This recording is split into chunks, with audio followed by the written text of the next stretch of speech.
so you provide two patterns. Empty list, this square bracket without anything inside it is the pattern that corresponds to the empty list, and non-empty lists will always uniquely decompose as x colon x's.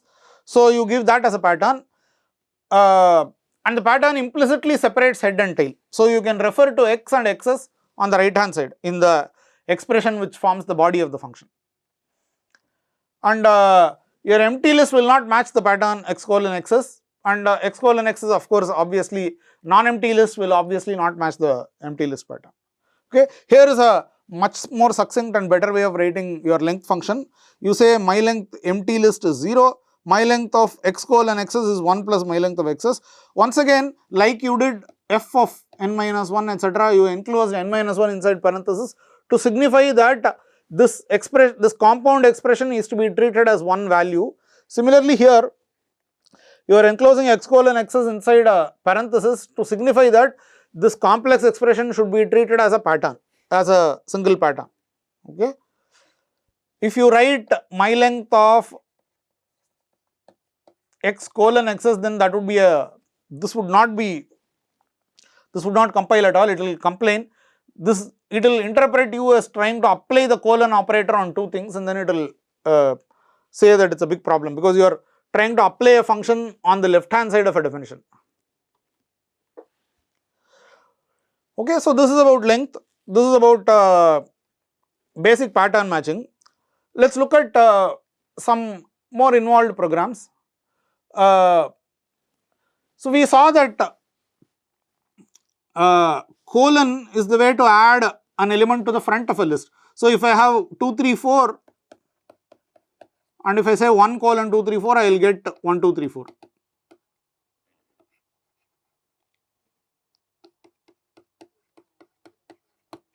But what if I want to add 1 at the end? I want something like 2, 3, 4, I can't use colon, some operator, some hash, 1 should give me 2, 3, 4, 1,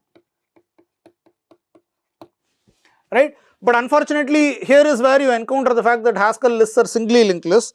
So if you recall, I mean if you have experience programming in other languages, you will recall that if I have to insert an element inside a singly linked list,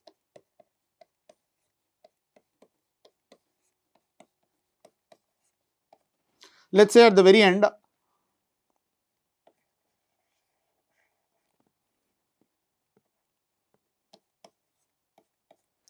what you will do is you will actually start from here and then go here and then go here and then go here, and then you will create a new element and you will redirect this to that element.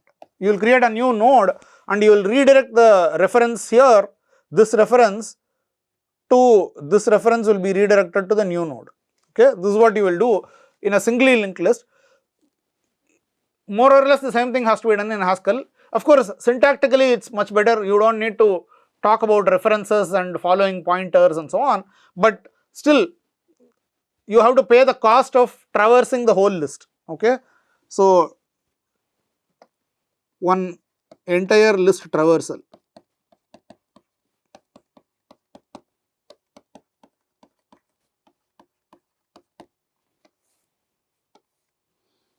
Okay, so you need to pay that price, but the code is simple pattern matching again. So if you want to add x at the end of the empty list, you get a singleton list x.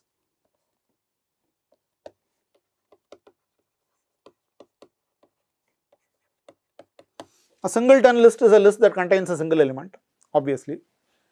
If you want to add x at the end of y colon y's, you don't have any choice other than to say that first add x at the end of y's and then put y back in the beginning. So it's like saying if I have this list and if I want to add an element at the end, what I will do is I will first decompose the list as, so if I am given this big list, I will first decompose the list as this element, I will take this element away.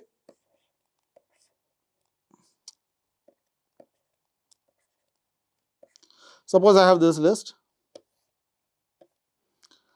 If I have to append something, what I will do is I will decompose this list by removing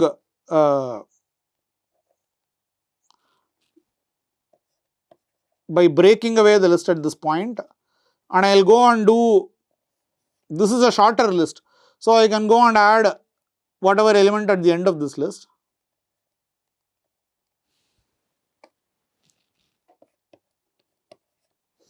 And then I will have to put this element back in again. So, I have recursively done that task, I have glued this together and then I will put this back.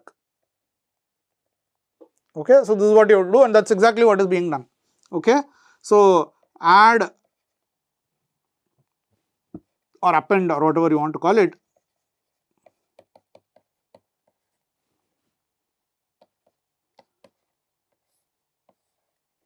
is nothing but taking this x and then treating this list as a whole, adding this to the end and then putting this first element back in again. Okay. Okay. Then and as the length of the list y colon y grows, the number of steps that is needed also grows. Okay. Just to trace the execution on a simple example, so let's use hash for this.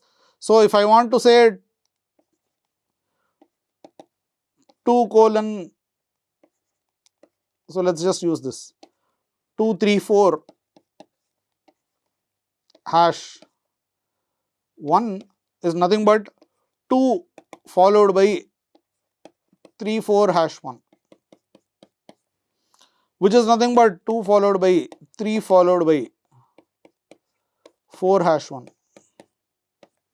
which is nothing but 2 followed by 3 followed by 4 followed by empty list hash 1. But empty list followed by 1 is just the singleton list 1.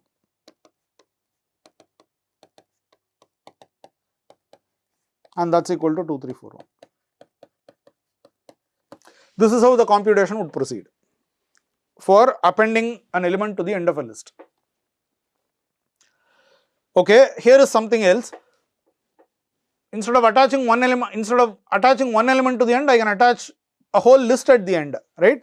So, here attach is a function that takes 2 lists as arguments L1, L2 and then it will produce a final list which consists of all the elements of L1 followed by all the elements of L2 in order. Okay.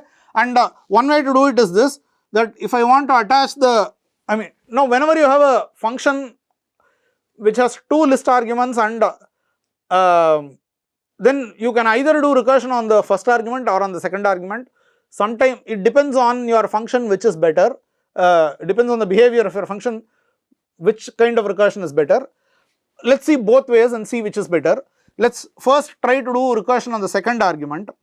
Attach L1, attaching the empty list to L1 is nothing but just returning L1, right, because you want to attach the empty list of elements to the end of a given list, the given list does not change at all. Attaching y colon y's to the end of L1 is the following. You first add y to the, so I have this list, I have this list.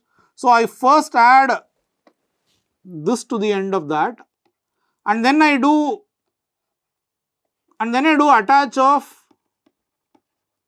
this whole thing with this thing. Yeah.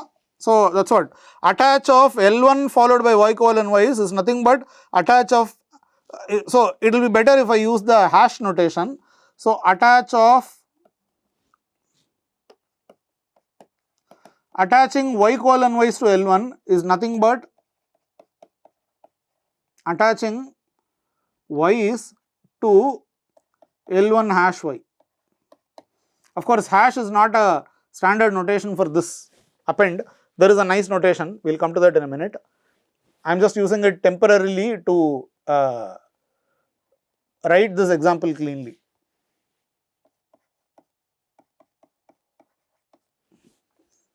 Okay. So, notice that the first argument actually increases, but the second argument decreases and that is what you care about. Here the second argument is y colon y's, the recursive call is to y's, the length of the second argument decreases. structural induction on the second argument, structural recursion.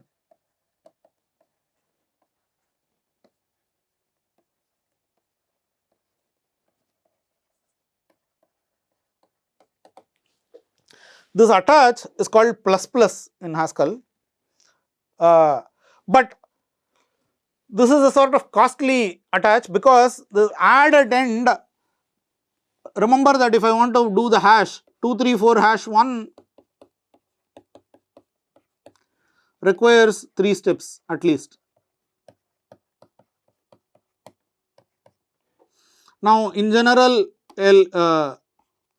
if I have a list x1 dot dot dot xn, and if I want to add an element y at the end, this will require about n steps. Okay. Now if I have a list of n elements, m elements let us say, and I have another list of n elements. Now if I want to do this hash, no, plus plus this is called, this is nothing but first this will become x1 xm hash y1 plus plus y2 dot dot dot yn, but this will become x1 dot dot dot xn hash y1 and you hash y2.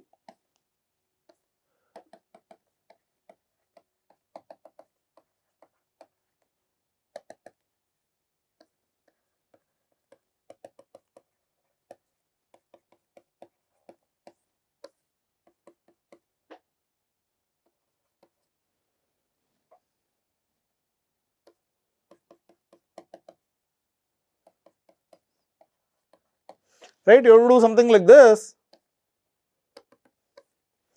and each time, the first time you do the hash operation, it will require m steps. Second time you do the hash operation, it will require m plus 1 steps, and so on till m plus n minus 1 steps.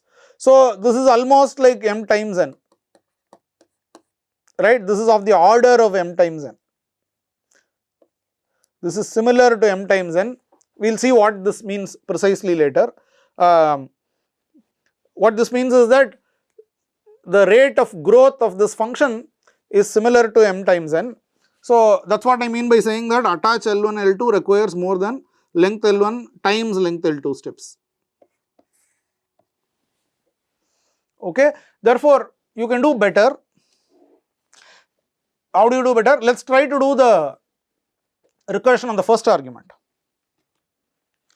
right. So attaching a empty list before L2 is just the same as L2. Attaching x colon xs before L2 is nothing but attaching xs before L2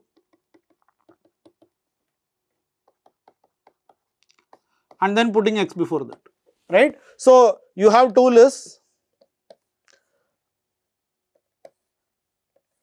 So if you want to attach this, you first attach the tail to this and then you put the first element back in again, okay.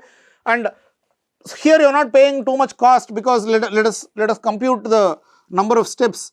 At during each recursion call, you are not doing the hash function that we did earlier, which required time proportional to the length of the list. Rather, so let's once again do this x1 dot dot dot xm plus plus y1 dot dot dot yn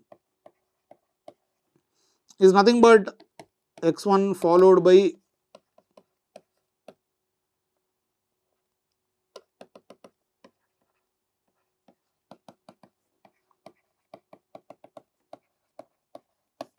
this is nothing but x1 followed by x2 followed by x3 dot dot dot xm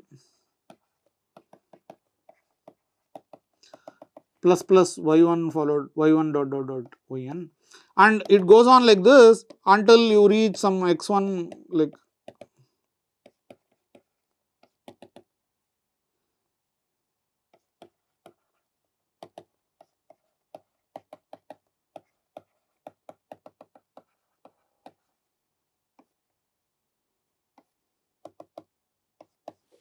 Yeah, you reach something like this, but at every recursive call, so how many recursive calls there are there? There are m recursive calls. During each recursive call, you spend some work trying to decompose a list as x colon x's, and then you spend some time trying to attach an element to the front of a given list.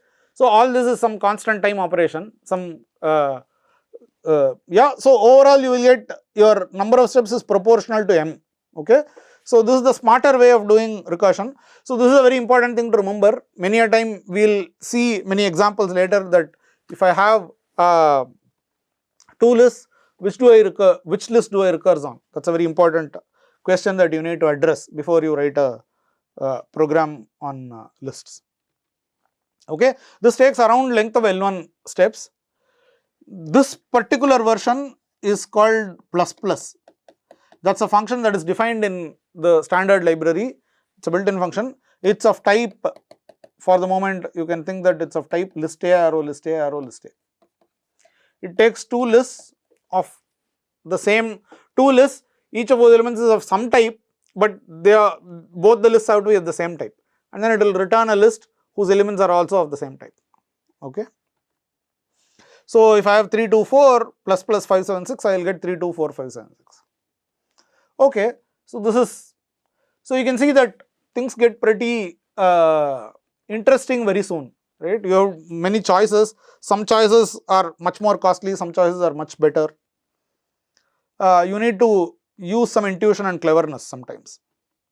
Let's look at another very important function. In arrays, if I have an array of length n,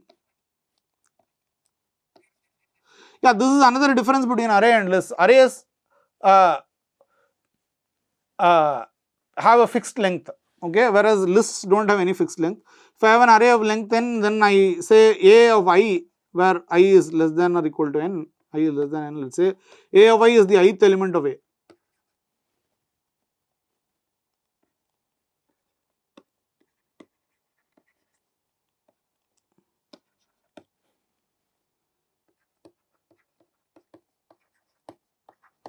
And this is easy because in general, in most languages which provide an array, you have the idea that all these array elements are close together in memory, are stored close together in memory. So it is easy to access the ith element of an array A. Okay, so you will have some reference to the first element of the array, and you can easily compute where to locate the ith element of the array. But in lists, you cannot in general do so. In Haskell also, you cannot just go and access the ith element of an array. You have to actually write a function for it. In fact, this is an operator in Haskell. So rather than saying L of I, what you would say is, okay, so this is 2 exclamation points. Okay, this is also called bang. An exclamation point is also called bang. So you can say bang bang.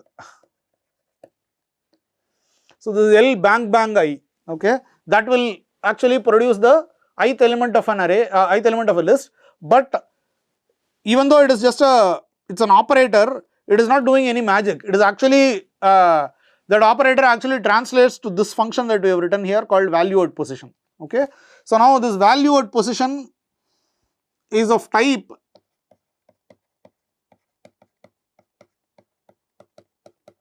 let us say integer arrow list A arrow A. Okay, this is what you want to give. You have a list, each of whose element is of type A, and you give an integer which is some position in the list, and you want to return the element at that position. Now there are various cases. If your n is less than 0, then you will complain saying negative index. Okay, and you will, if during the recursive evaluation of this function, if your list becomes empty, and then this argument, since we have already disposed of the negative case, this argument here has to be greater than or equal to 0. And one important thing is that just like array indexing in most languages like Java, C, etc., list indexing also, this is index 0, this is index n minus 1.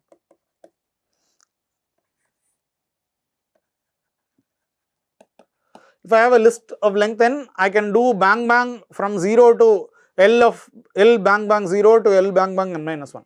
I cannot do L bang bang n, then I will get an error actually. What is the error that I will get? I will get the error that index is too large. In this case already, I have already disposed of the case when n is less than 0. So, the guard so I will come to this second line of the definition only if the first guard does not pass. Okay. If the first guard does not pass, that means that n is greater than or equal to 0. But if n is greater than 0, greater than or equal to 0, that index is already too large for the empty list. Okay. So, you again say error saying index is too large. And okay, so now you have disposed of these cases. Now, once you have gone past these two cases, now you know that my n is greater than or equal to 0, my list is non-empty. So, and here you can use this pattern. The first pattern that you check for is that your n is 0 and then your list is non-empty. If I want to return what is the value of the list x colon x is at position 0, it is x. What is the value of the list x colon x is at position n? Okay, n is greater than 0, because if n is equal to 0, this would have, the third line of the definition would have caught it. You will come here, if you come to the fourth line,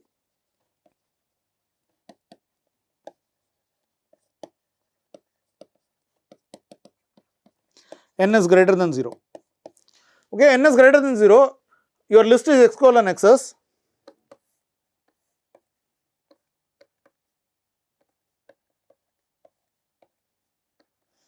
Okay, so the index of this is 0, n is greater than 0. So, what do? You have to discard this and you have to go here and search for your element. But now, you want to search for the n minus 1th element in the list x's, because if I want to search for the 3, 5, 6, 7, if I want to search for the element at index 3 in 3, 5, 6, 7, that corresponds to the element in index 2 of 5, 6, 7.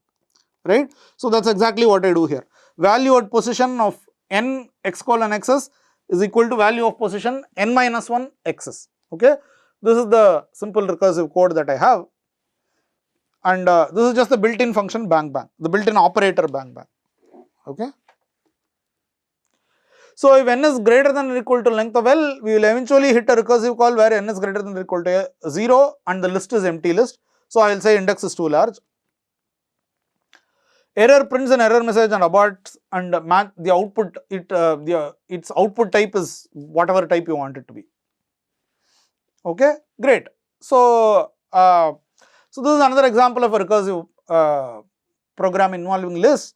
We will see how this works in the demo section when we present that. Okay, so here is another important function. We saw reversing an integer. Let us look at reversing a list.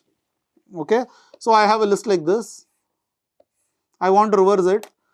What could be simpler than just saying that reverse of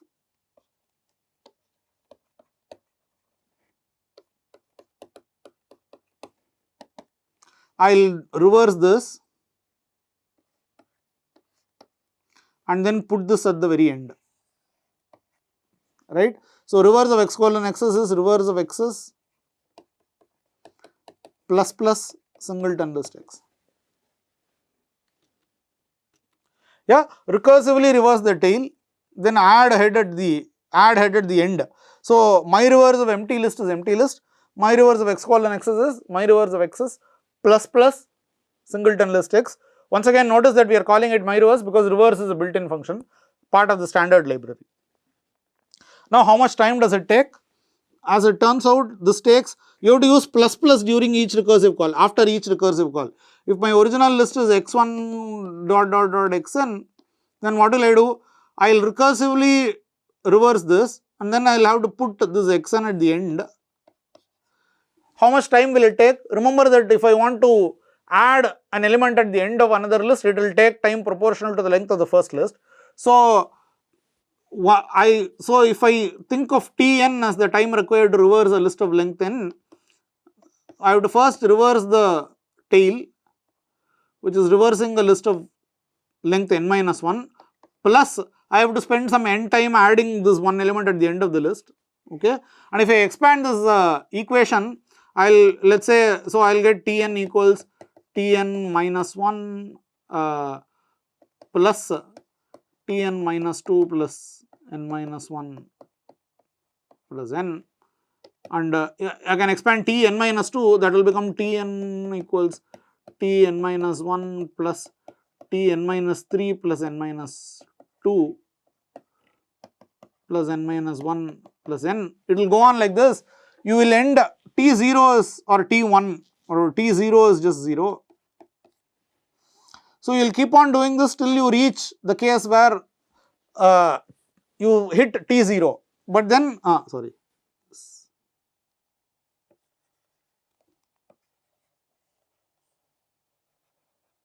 sorry, let me rewrite this.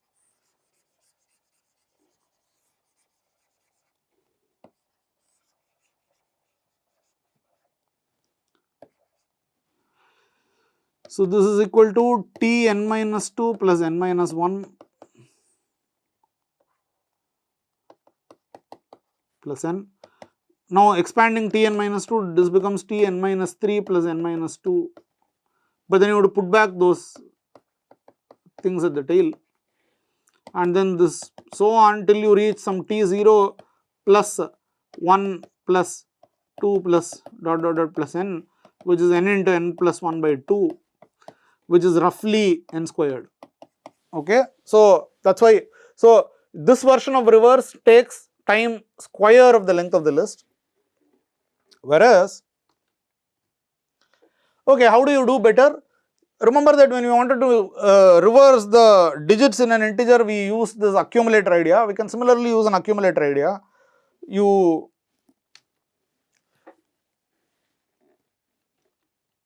repeatedly extract the head and place it in the front of an accumulator list. So, how this works is that you initially have empty list here, and you have the list 1 colon 2 colon 3 colon 4 followed by empty list here, let us say. So, in the first step, you will take this 1 and place it in front of the empty list. So, it will become 1 colon empty list, 2 colon 3 colon 4 colon empty list. Now, you will take this 2 and place it in front of this empty list. You will take the 2 and place it in front of this list. So, you will get 2 colon 1 colon empty list, and on this side you will have 3 colon 4 colon empty list. Now, you will take the 3 and place it in front of this list. So, you will get 3 colon 2 colon 1 colon empty list, 4 colon empty list. Finally, you will take the 4 and place it in front of this. So, you will get 4 colon 3 colon 2 colon 1 colon empty list, and you will get empty list. Since the list is empty on the right, there is nothing to do anymore. So, you will just erase this and you will just return this as the final value. So, that is exactly what this code is doing. Reverse L is nothing but reverse L into the empty list, and reversing the empty list into an accumulator is just the accumulator. Reversing x colon x's in front of an accumulator is nothing but first putting x in front of the accumulator and then reversing x's in front of that. Okay. So, automatically your things, so if I have to think of it as two stacks like this, you take the, so there are plates like this, there is nothing here, and then you take the first plate, you take the tape, you take the plate on top and you put it in on top of the next stack, it becomes like this. You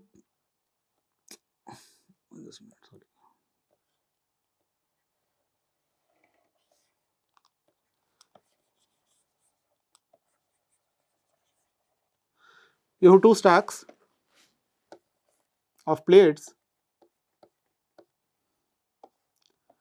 one stack is full, the other stack is empty, let us say, and now you will take the top plate here and place it on top here.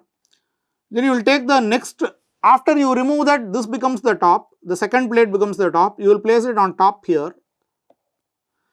Now the third plate becomes the top, you place it on top there.